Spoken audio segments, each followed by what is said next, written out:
extra special with Nestle Milk Pack Cream.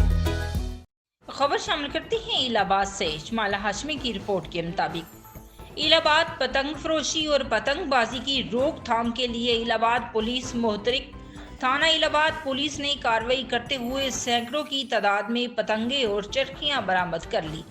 मुलजम Furqan server अरसा दराज से खतरनाक देहाती डोर पतंगी खरीदो फरोख्त में मुलव्वस था।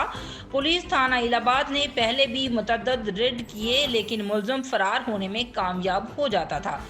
SHO महर शरीफ ने दीगर मुलाजमीन के हमरा कार्रवाई करते हुए मुलजम को भारी पतंगों और चरखियों समेत गिरफ्तार कर लिया।